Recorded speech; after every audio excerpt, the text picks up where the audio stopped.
Hey, it's Pete from PMG. Welcome back to the channel. Today's video is kicking off a new thing for us, which is our how-to series.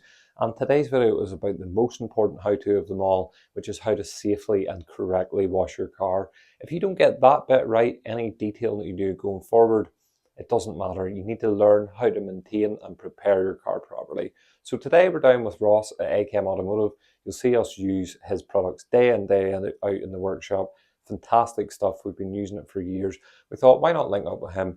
We'll go show you the exact process from what chemicals you need to use, how to correctly dilute them, and then the actual mechanical process of what is exactly involved with washing and drying your car safely. So let's get cracking.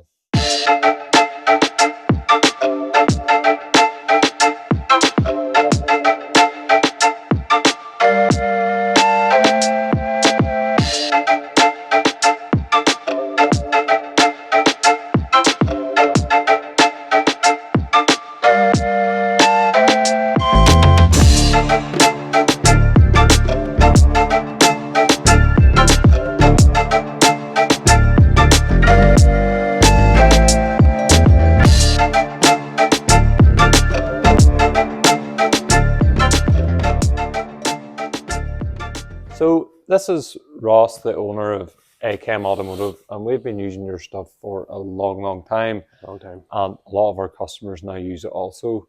So how did you get into this business and why? So the how and the why, I've been kind of growing up in this business. I've got 27 years of experience with the chemical industry where my family had started a business. And all through kind of school, all through everything else, I was kind of the go-to guy when me and all my friends started driving, that I was the go-to guy where we would come up and wash the cars at the house and do everything else. So I've always had the kind of chemicals as part of me. Yep. And then when you speak to the chemicals, when you speak to the chemists, and you understand that of all the chemicals all around the place, there's a very small pool of chartered chemists who are working and blending.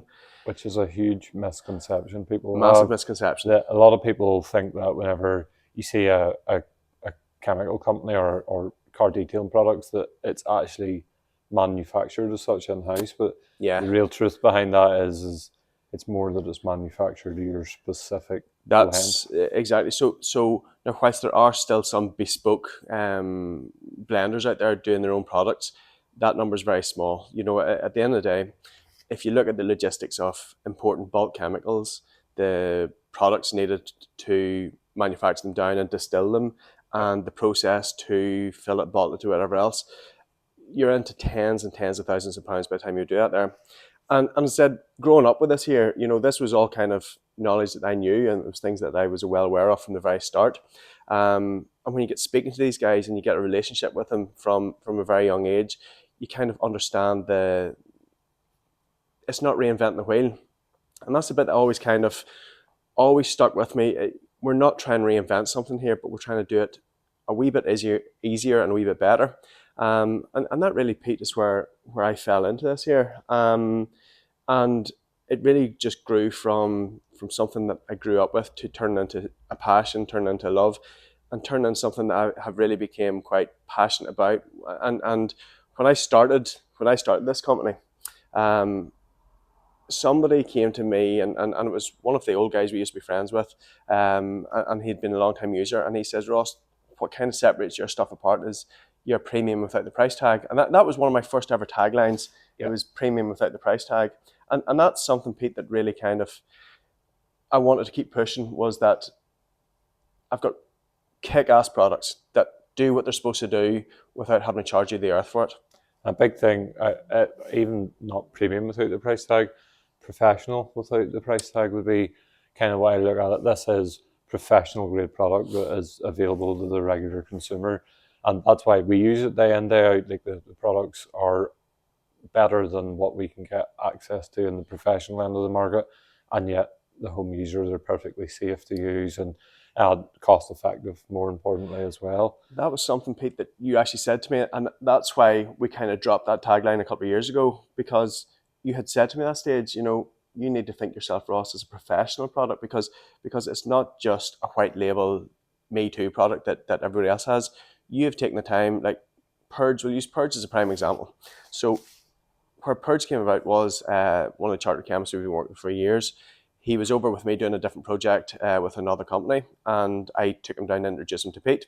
And at that stage, fallout removers were 10 to the pound. There was loads and loads of different ones, some really good ones, some not so good ones. And I took him to meet Pete, and Pete had 5 or 6 laid out, and we literally took an afternoon where Pete showed him the benefits of some compared to the benefits of the other parts, but there was no all-in-one. So he went back home to England and he started basically taking his time to come up with 2 or 3 iterations of what he thought was going to be the best fallout remover in the market. And we sent it over to Pete for some serious in-depth testing, and Purge was born, and we've never looked back from that there. No, and it's still quite a unique product in the market and how it works. And that's what I like about the stuff, is that it's tried and tested in the real world as well. Mm-hmm. And we've been putting stuff to the test in a professional environment. And the good thing is, if I say to you, no, this isn't up to spec, you don't take offense. You just get on it and try something else. And it's ended with a range of products now that's fantastic for the end user. And today, we're going to show you exactly, it's not just enough to have the chemical, but to use it correctly and to dilute it correctly. A lot of people don't pay attention to dilution ratios, and actually sometimes making a product too strong has the similar effect of making it too weak. It's about getting the exact right balance, that it can be used properly and effectively and working exactly how you want it to. Yeah, that's kind of the key point, and it's one of the things that really differentiates me and my company from the other, and I say this in the nicest way possible, the other run-of-the-mill products. Dilution rates are always, I've always grown up with the cost and use being really where the real focus is, and it's not just the initial cost price of a product, which obviously has to be taken into consideration, but when you look at something like Preclean, and Preclean is a product we're going to talk about, and you're going to see it working here in real life, at a 30-to-1 dilution, which most other products aren't working at. 30-to-1 is our winter use, 40 or 50-to-1 is the summer use product, and it still works equally well because in the summer and winter there's obviously 2 different kinds of dirt on the car. But at that dilution rates, it does a job that no other products will do at 3 times the strength.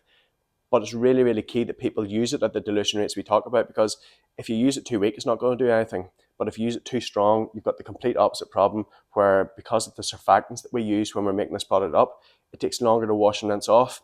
So there's absolutely no benefit in using it any stronger. It's not going to clean any better, and it's just going to make your work harder. So that's really what this is. It's also about maintaining the surface protections that's on the car. So although on the channel here you often see that it's ceramic coated cars, that's not all we do. Sometimes people don't want to go to that expense of a coating, and it'll be a sealant or a wax or whatever.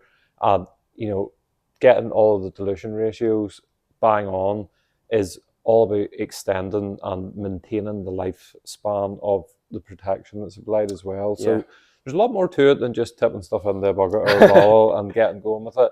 And same in the mechanical side of things as well. How you do it, the process that you use, it makes such a difference. And there's loads of people that say, oh, I know how to wash a car. And then we see their car back a year and a half, 2 years down the line, and they clearly don't. So this is going to be a definitive guide. There are any amount of safe wash videos out there on YouTube. This is our tried and tested safe wash routine that I use in my personal cars. One of my personal cars has been coated for 7 years now, still totally swirl free. The product is working exactly how it's meant to on the surface of the car, and that's because it's maintained using this technique. So we'll start off with the products themselves. The thing I'll say is getting everything prepped right from the start. So having your chemicals prepped in your bottles ready to go, and then using them in the correct process. All of this is going to add up, and then actually the physical washing of the car too. So that's going to build a complete picture. But starting out with the products that we use to wash the car, the first thing that we would recommend is going to be the pre-wash here, which is Preclean. Yep, Preclean. And what would you suggest is the correct dilution ratio for So that? the correct dilution ratio for this here, I spoke a few minutes ago that there's a difference in summer dirt versus winter dirt. Obviously, winter dirt, we get road salts, we get a lot more grease and grime on the roads. So we use it slightly stronger. We're using it 30 parts water to 1 part chemical. So the easiest way to dilute that there is take whatever size container that you're doing. We're going to demonstrate using the A-Kem Pro 12, which I think has 9 litres of usable product. But the most simple way of doing this here is take whatever litre of sprayer you're using, be it trigger sprayer, be it a small pump sprayer or the larger pump sprayers, take whatever size it tells you it is and multiply with that by 1,000. So that will give you 9,000 millilitres. Divide that by 30 and that will give you the solution or the ratio of what we're going to do. And if you don't have a wee measuring jug, steal it from the kitchen. You can get wee cheap ones from anywhere. But again, when you get used to it, one of the things that I do, I've been doing it that long now, I put wee markers onto each container so that I know where we put them in. But a key thing, it's all very well saying that there, but a key thing that you're going to see us doing here as well is we always put the water in first.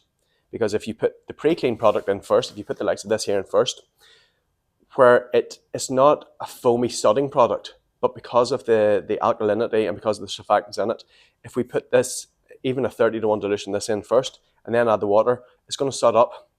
So instead of a 30-to-1 solution, you're going to be left with probably like a 15 or 20-to-1 solution. Yeah. So it's going to work even better, but than you think, but it doesn't need to, because then you're going to spend longer rinsing it off. So as I said, water in first always, then have your sums done right, put that mix into your bottle, and that sprayed all over the car.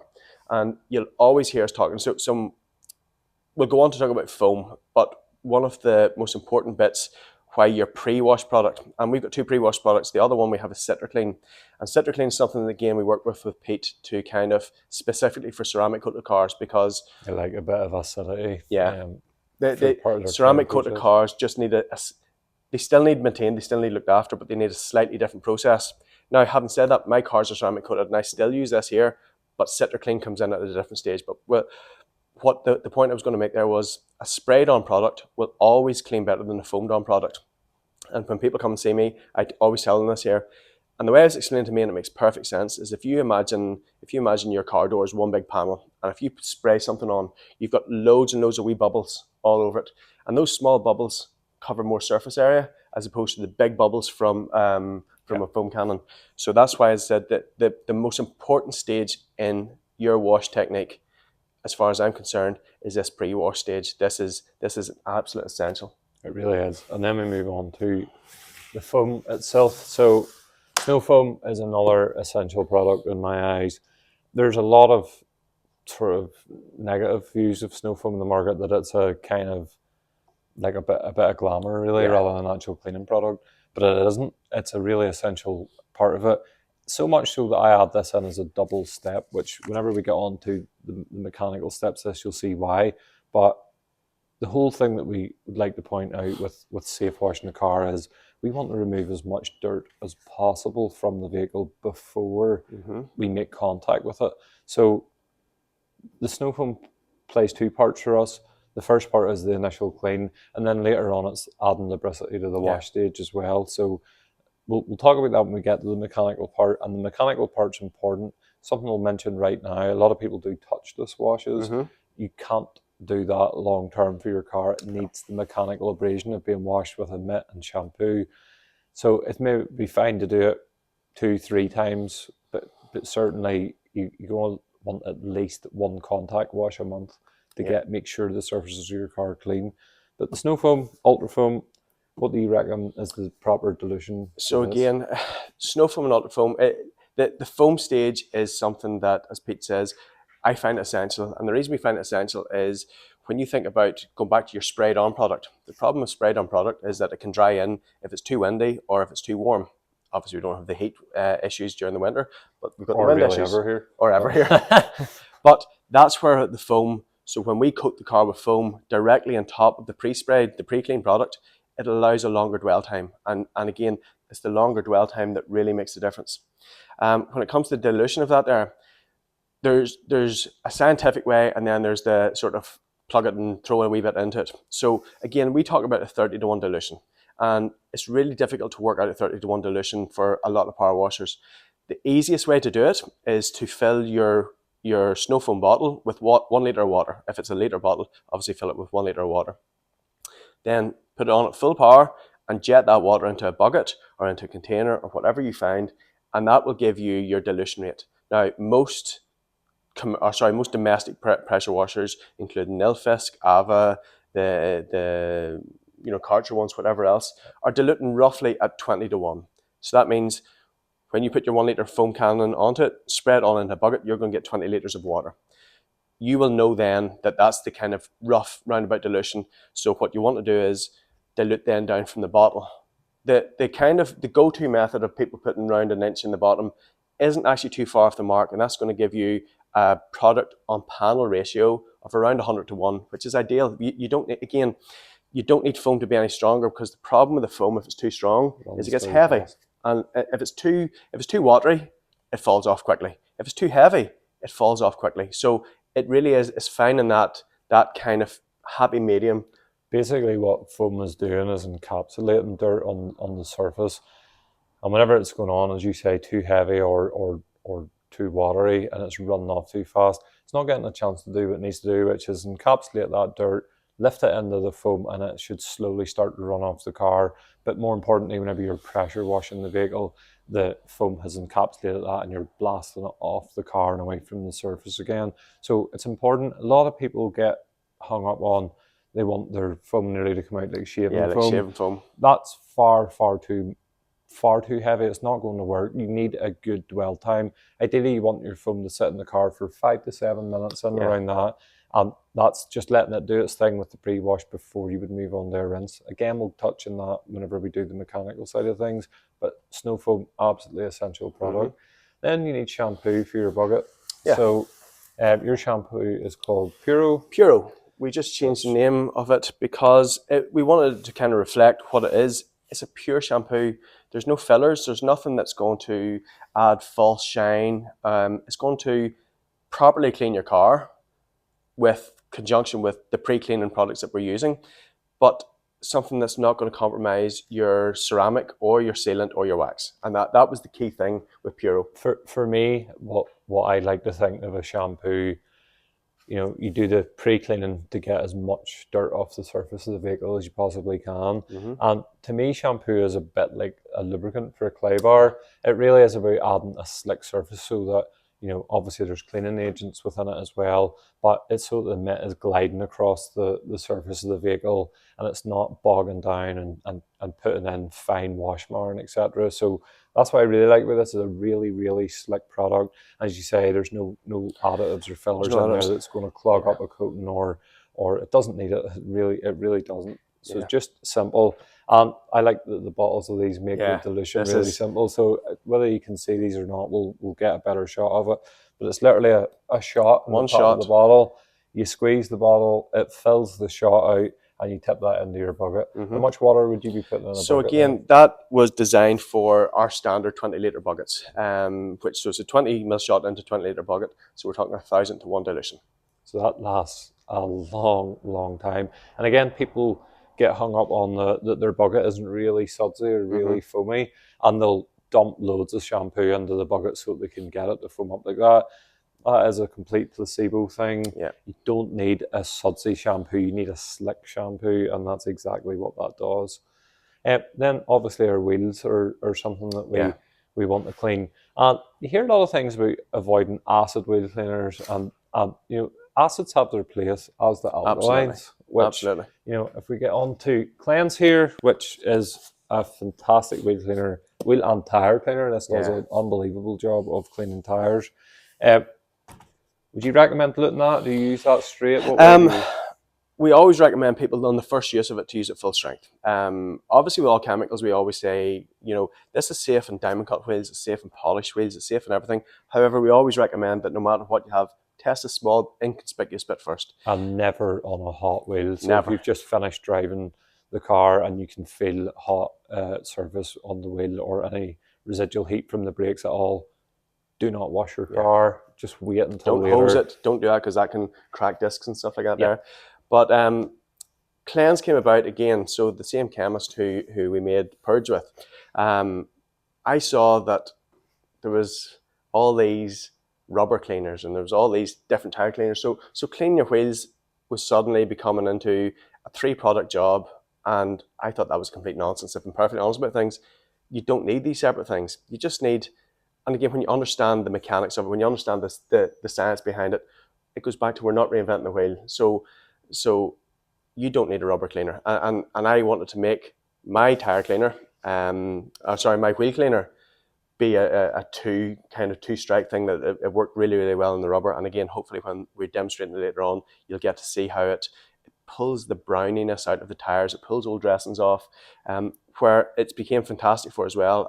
And I didn't even pick up on this yet. There was some users had told me, was, like the rubber mats in your van, give it a spray down that there as well. No agitation, no nothing, and rinse it off. So when it comes to the cleanse, I recommend in your first application of it that you use it full strength. After that, there is really dependent on how often you clean your car yourself. So if you're doing hundreds of miles a week and you don't clean the car in between it, you're going to have to use it full strength. If it's a Sunday driver and it's only out, once a week really, and it's doing limited miles, you probably don't need to use it full strength. But again, that's something that you're going to find out what works for you. And that's kind of the key thing about this here. So you'll see how we use these products. I'm always contactable. You can drop me a message, you can drop him a message. We're always happy to come back and kind of try and help you. But you'll work out very quickly what mix works for you. The most I've ever diluted this here was around a 3-4 to 1. It's not that it's not going to work properly at that any more diluted rates, but you're diluting down the power and the effectiveness of it, and I don't think you need to do that. No, definitely not. The last product we would put into the wash stages here, which if you have a ceramic coated car, we say you don't need this. It's just not a necessary step. If you don't and you just want to keep your car regularly protected, this is a fantastic drying aid. It adds a little bit of gloss and stuff, which is your Ultra Gloss. This was a product that was worked on for quite a while, and anybody that uses this always has fantastic things to say about it. Again, it's just something that there's loads of different kind of spray waxes and everything else, but again, a spray wax is first of all, it's not the right technical term, because a spray wax can't work, not in the same way that you would expect it to. The correct kind of technical term for it is a drying aid. It's a rinse aid, so it's made to break the surface tension of the water. So on your coated cars or even uncoated cars, when you spray this on at a 10-to-1 dilution at the end of your wash stage, so we've already washed and cleaned the car and you're now left with a clean car, the water behaviour may not be where you want it on it. A 10-to-1 solution is sprayed all over the car, and you'll see it happening right in front of your eyes, especially on a bonnet with flat paintwork. I'll never forget a video you showed me of it probably 10 years ago, Pete. It was an Aston Martin, the black one, sitting out the front of your place. The paint was dead on it, and Pete sent me a video of this here going, holy, what's in this here? But again, it's not a mystery. There's not a mastery in it. It's just the right product to the right job at the right time. So that would sort of be all the chemicals that you're going to require at the wash stages of the car, right from start to finish. But it's also important to have the right equipment to do that. A good power washer is essential. For some reason, a lot of people think a power washer is bad for a car. Yeah, it's absolutely essential. And again, a good Snowfoam bottle to mix your foam in properly, not the little unit that tends to come with your Karcher, your Nilfisk pressure washer, etc. That just doesn't work. So get yourself a good proper foam lance, and then good quality wash mitts. Yeah, absolutely essential. If you're a sponge user, which I can't believe there still are nowadays, but if we're not talking to you if you are. Stop it immediately. They are so bad for your paintwork. It's unbelievable. Either a lamb's wool, but I actually prefer the microfiber mitts like yours. That's what we're using day in, day out in the shop as well. It means that if somehow all your pre-wash stages have missed some little bits of grit or whatever, they can get lost and buried up inside the mitt, and you're not dragging it across the surface of the paint. And then a good bucket and a grit guard, and that means that you can get the mitt effectively clean in between each time that you're making contact with the surface of the vehicle. And then whenever you're putting that shampoo back onto the car with the mitt, it is clean, clear from grit and things like that. And then drying the car, there's 3 different options. You have your drying towels, which I know you're a big fan of. I'm less of a fan of drying towels, not because I don't think they work, but because no one uses them properly. We're going to show you exactly how to use them. But if you don't use a drying towel properly, they're a very abrasive thing, and they can leave a horrific looking wash mark on the surface of your paint, which is actually quite easy to fix. It's one of those defects that looks a lot worse than it Yeah. actually is in reality. But if you use a drying tool properly, you're going to avoid that altogether.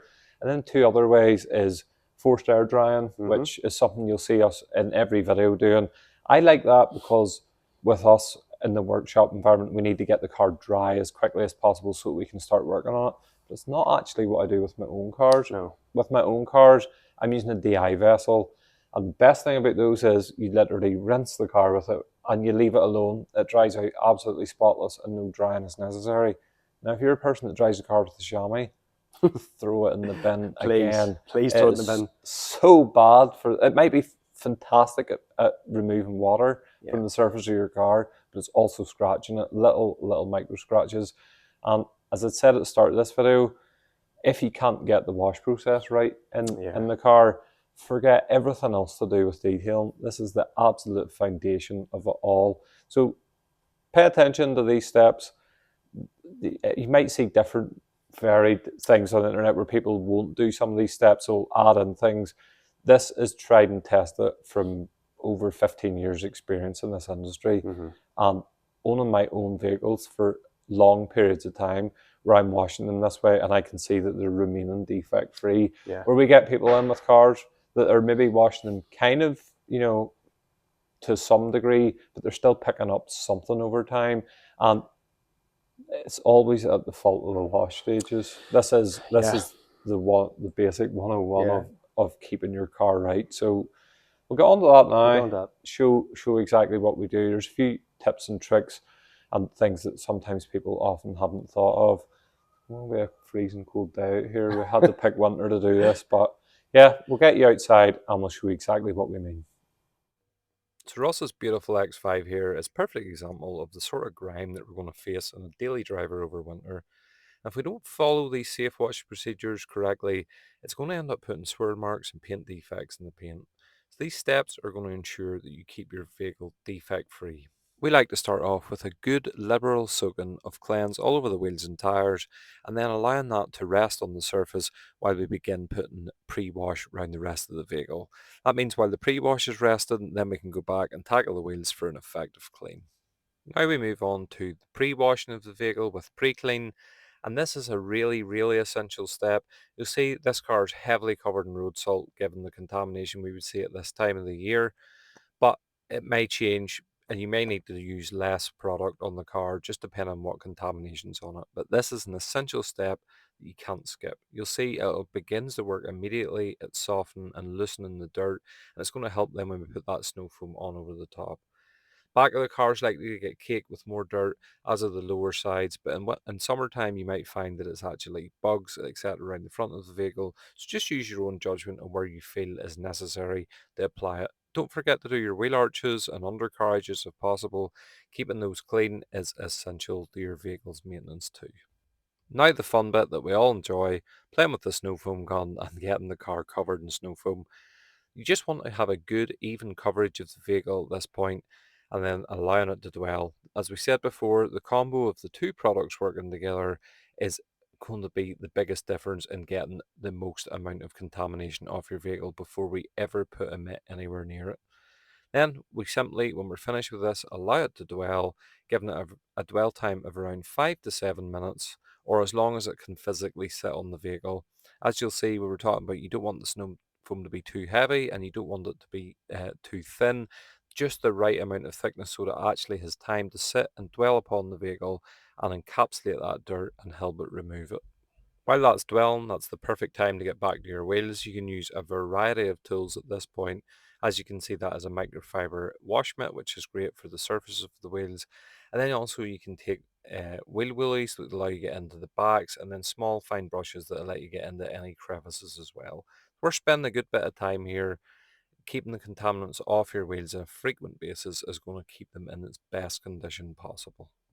Now we're getting into the first initial stages of heavily rinsing the car. This is where we're going to do something a little bit different than what you would normally be shown or have learned about washing a car, where we're all told to wash from the top down. And while that's true when it comes to the mechanical stages of washing the car, when it comes to this initial rinse stage, you want to rinse where all the heavy contamination is first. If you start with the roof, all you're going to be doing is diluting the product as it moves down the vehicle.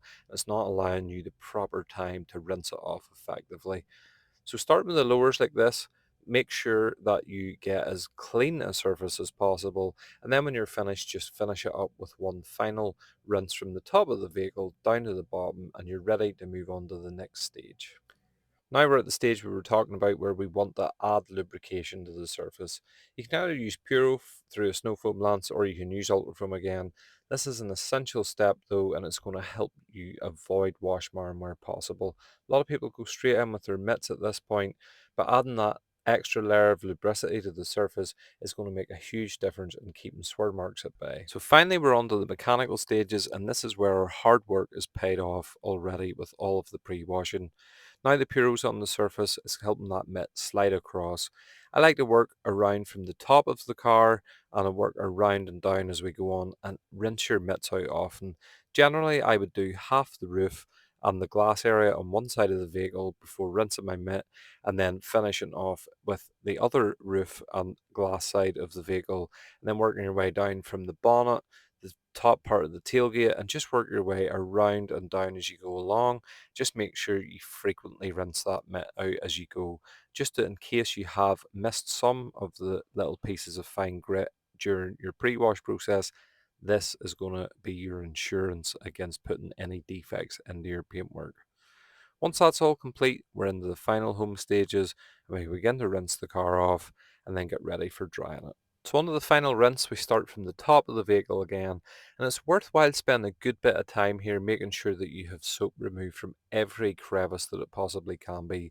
The last thing you want is if your car sitting nice and dry and then some soapy water to run out from a seam or a crevice and leave an unsightly stain on the paintwork. And while it's not likely to leave any long-term damage, it just sort of takes away from that finished look and all that hard work you've put in so far. So I don't mind spending a bit of time at this stage, and I find it a bit therapeutic. Don't be afraid to just go over the vehicle several times if necessary. So now onto my least favourite way of drying a car, and as you'll see, this is how people use a drying towel and they use it wrong. Dragging it over the surface, once that towel is wet, it becomes quite abrasive.